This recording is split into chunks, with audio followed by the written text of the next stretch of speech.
Welcome to the Heartwork Podcast, where we delve into stories, struggles, and triumphs of entrepreneurship, leadership, and personal growth. I'm Dr. Sara. And I'm Dr. Marisa. We're here to guide practitioners, entrepreneurs, leaders, and those just navigating the complexities of life on a journey of discovery that explores the dance between passion and strategy, heart and hustle. With candid conversations, insightful interviews, and plenty of laughs, get ready to uncover how leading with heart can transform your business and life. Let's dive in.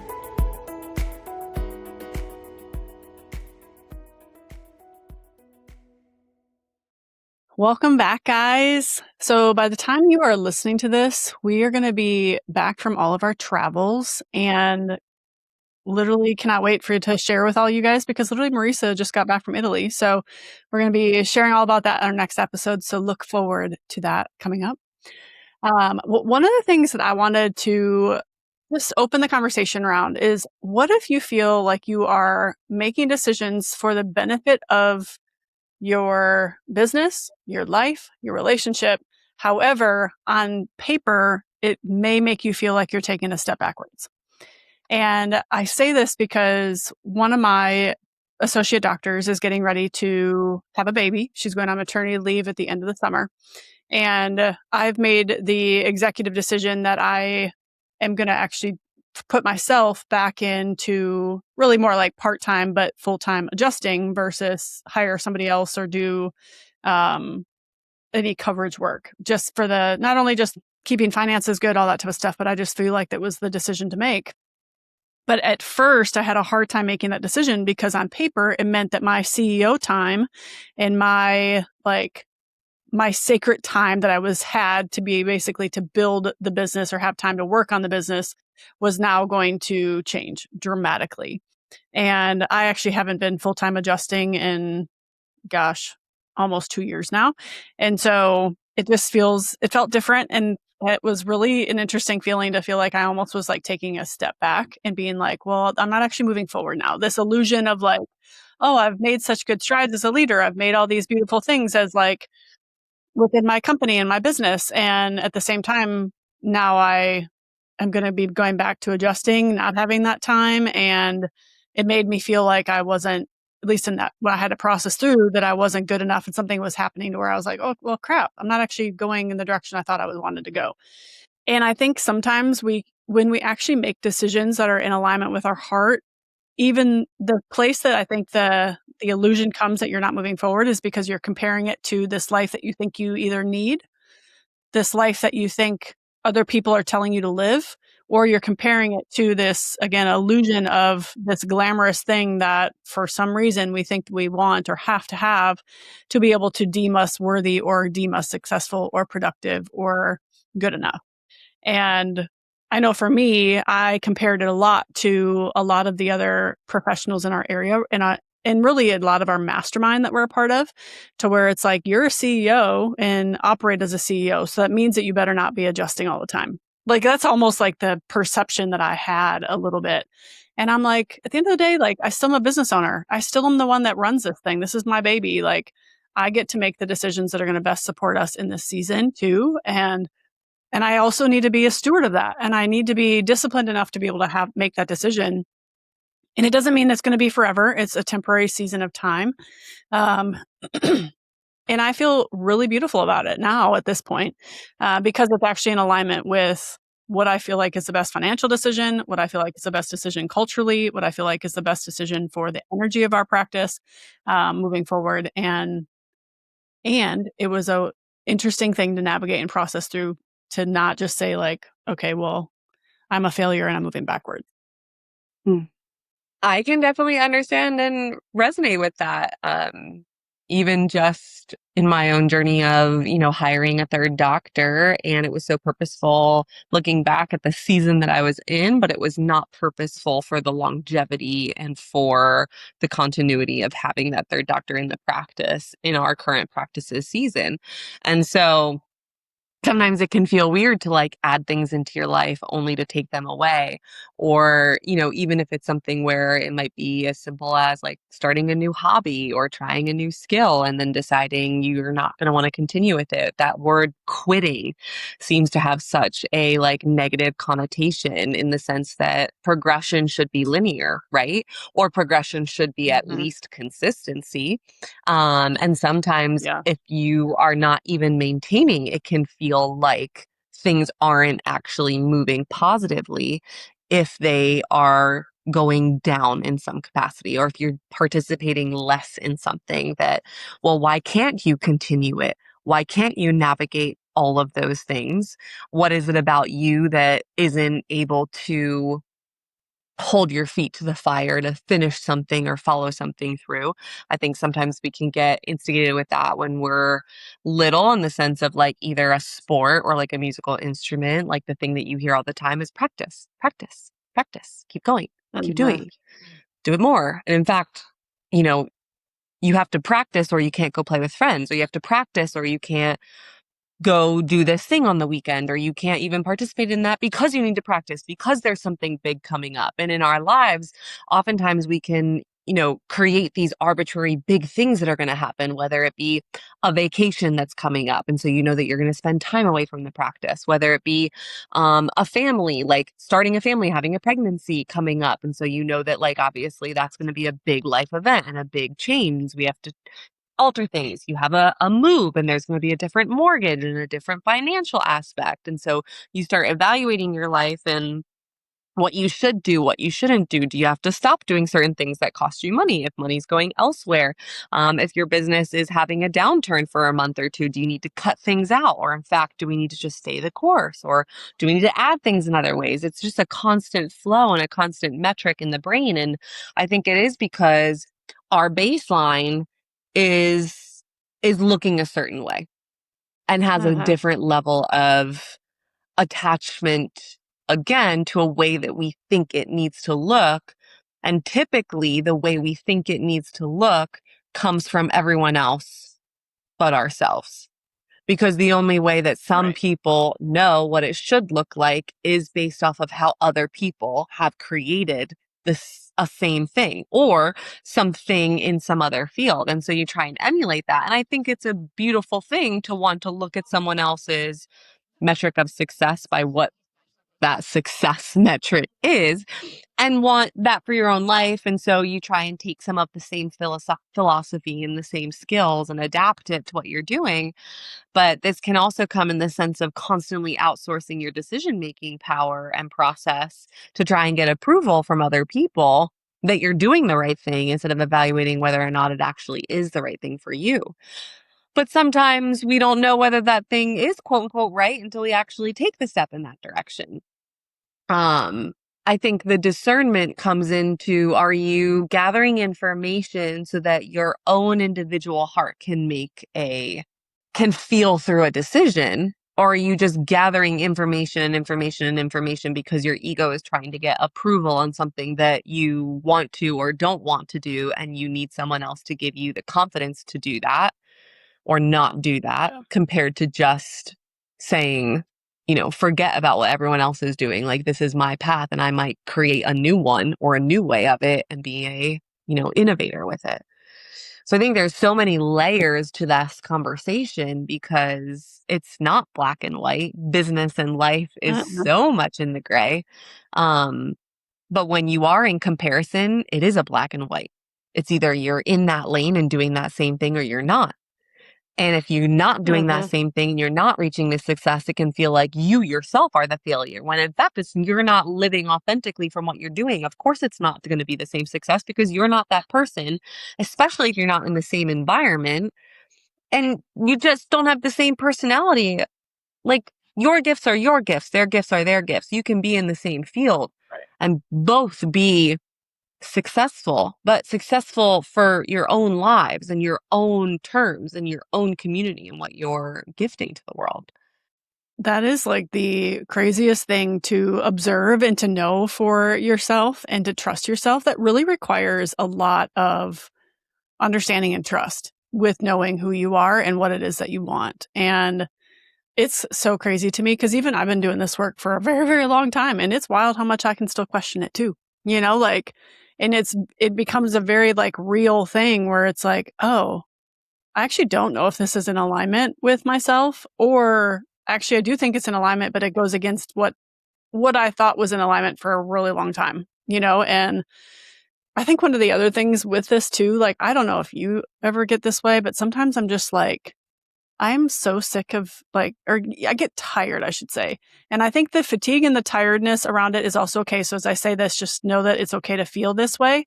But I get tired of always feeling like there's things that I need to make decisions on, and that there's typically always a season of transition that we're moving through.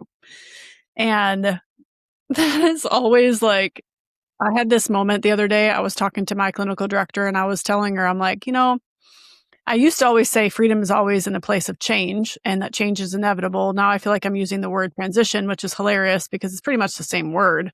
It just has a different connotation. And I said, there's always a season of transition. And I feel like sometimes we use it as like a crutch to say, we're in a season of transition, so we can't have full momentum and full fruit until we get out of the season of transition. And I literally said it out loud, and God was just like, what truth is that? And also like, what areas of your life have beautiful consistency and constants, like a constant in them? And there was so much truth in like what is constant and consistent. And also the evidence of transition typically is in the people that we get to do life with. It's not always just like, it's not everything in my life is always in flux and transition. That's not true. But we typically look at it as a version of like, we need to make decisions and something is changing because of the heart that we're either working alongside with the people, or their life is naturally evolving. And at the end of the day, like, if I know for myself that I'm evolving and I'm constantly changing, because at the end of the day, like if we're not, then we're just staying where we are, right? Like we're not actually moving and not having rhythm and flow in our life. But at least I can sometimes get stuck where I'm like, I'm looking at it as such a negative versus looking at it like, why is this purposeful and what part of this transition is for me?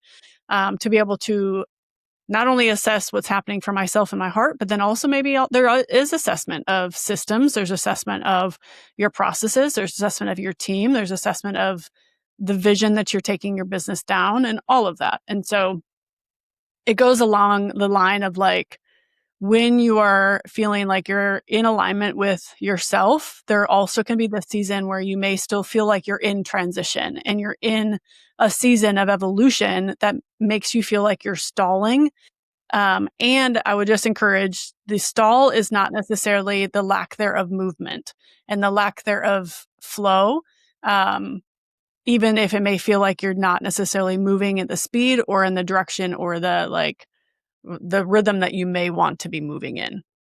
Yeah, I like that. And I think too, if you can also, like, I love that you're focused on the vernacular too and the vocabulary around it, because I think that really can matter. Even for like, again, if someone like leaves something behind or you decide to not continue with a certain decision or a certain idea or a certain thought process or action path, to like, just know it's okay to pivot. Yeah. And like, it doesn't have to be that you quit something, you stop something, but you're just pivoting in another direction. And like, there really aren't dead ends to things. It is just a turnaround. And it doesn't mean you have to be in a circle either. It doesn't mean you're starting back at the beginning. In fact, you're not, because you did journey somewhere, learn something, and now you're pivoting again. So pivoting can be positive. And anytime I hear pivot, if you've watched Friends, I just think of that really ridiculously silly episode. And then it makes me laugh. And then I think positively about it. We're pivoting. But I do really appreciate you bringing up the thought of change and transition and feeling like it can be sometimes an excuse for accepting a certain outcome, or rather just settling into it not being able to have growth, not being able to learn from it, not being able to see fruit. Because as soon as you do kind of go into that space of like, well, we're in transition, we won't, we can't reach here, we can't see this until we're settled. Yeah. I feel like too, in that space, you're always going to then be in transition. You're always going to be in change because you're focused on the fact that you can't arrive anywhere. You can't go anywhere because you're stuck here. Mm-hmm. So like, how are you ever going to turn around to be able to see it? It's like the fly that just constantly is going towards the window and just saying, well, we're in a season of transition. It's a closed window. I don't see anything else, versus allowing yourself to pivot and then potentially look at other opportunities. And maybe that fly would fucking find the door and like get out to the world again. And all it would have to do is just turn around a little bit. You don't have to turn 180. It could just turn, 45 or 90 degrees. Mm-hmm. But sometimes I think we get so stuck again in thinking that, oh, well, it's just a season. It's just the way it's going to be for a little bit. Yeah. And then you deprive yourself of the opportunity to, one, be creative, two, get resourceful, and three, appreciate whatever time frame that is, Mm-hmm.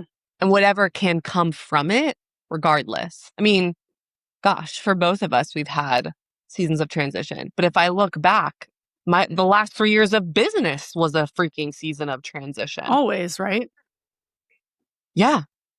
So I think the vernacular, the vocabulary, and a little bit of the mindset, a little bit of the left brain being allowed to come into the process, versus just kind of settling in. And then, because if you settle into that, your team's going to settle into that. And if your team settles into that, your practice members are going to settle into that. And you're going to feel stagnancy because you've actually stopped rowing the boat, because you've said, well, we're in a season of transition. We'll just go with the current. Yeah.